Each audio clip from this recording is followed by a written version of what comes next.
Hello everyone, मैं रामन और आप सभी का बहुत बहुत स्वागत कर रहा हूँ रीजनिंग के सेशन पे। दोस्तों आज के सेशन पे मैं आपको बताने वाला हूँ एलिट 2024 बैच।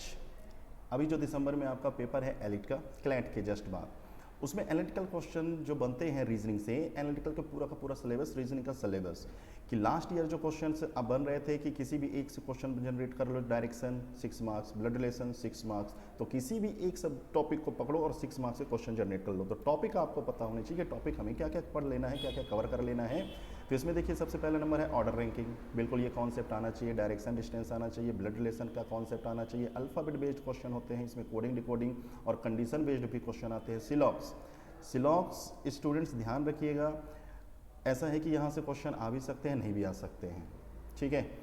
कि बहुत से स्टूडेंट क्या है लास्ट ईयर जैसे 5 मार्क्स, 6 मार्क्स, 10 मार्क्स तक के भी क्वेश्चंस बनते हैं, बट सिलॉक्स में दोस्तों ध्यान रखिएगा, only condition and only a few condition, इन पर ज़्यादा फोकस कीजिए। यहाँ से क्वेश्चन जनरेट होते हैं। वेन डायग्राम का बेसिक होना चाहिए आपके पास, clock, calendar, cube, particular cube का बेसिक भी रखिए, सिटिंग पजल भी काफ़ी इंपॉर्टेंट हो जाता है। तो ये कुछ टॉपिक है, इनके बेसिक हमारे पास होना ही चाहिए एलिट के पेपर में हम बैठ रहे हैं। तो इसके बाद कुछ नंबर बेस्ड क्वेश्चन है। नंबर बेस्ड क्वेश्चन में देखिए number series, missing number, number analogy, ठीक है।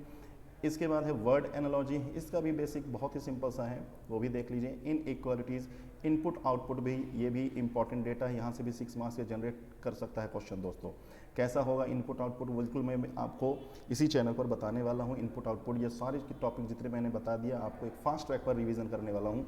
डेटा सफिशिएंसी ये भी हमें पता होना चाहिए।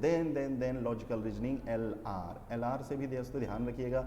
अजम्पशन का कॉन्सेप्ट हमारे पास होना चाहिए, argument, course of action, conclusion, inference, course of action, data flow diagram. हालांकि अभी तक डेटा फ्लो डायग्राम आया नहीं है, बट थोड़ा सा बेसिक समझे रहिए, डेटा फ्लो डायग्राम होता क्या है, कैसे क्वेश्चन बनाए जाते हैं। तो ध्यान रखिएगा दोस्तों, हमारे पास रीडिंग स्किल होनी चाहिए अच्छे से। रीडिंग पैसेजेस को स्पीड से पढ़िए, समझिए, अगर ये चीज़ें हैं तो हम काफ़ी स्पीड से क्वेश्चन को सॉल्व कर सकते हैं। तो जितने भी टॉपिक मैंने यहाँ पर बता दिया गया, ये पूरा एक सिलेबस है, एनालिटिकल रीजनिंग और एलआर दोनों इंक्लूड करके ये अच्छे से आप कवर कर लीजिए, बना लीजिए, और इसी चैनल पर मैं आपको इनके क्वेश्चन भी प्रैक्टिस कराने वाला हूँ। चलिए दोस्तों, आज के सेशन पर ये रहा आपका सिलेबस। मिलते हैं अगले सेशन में, तब तक के लिए थैंक यू।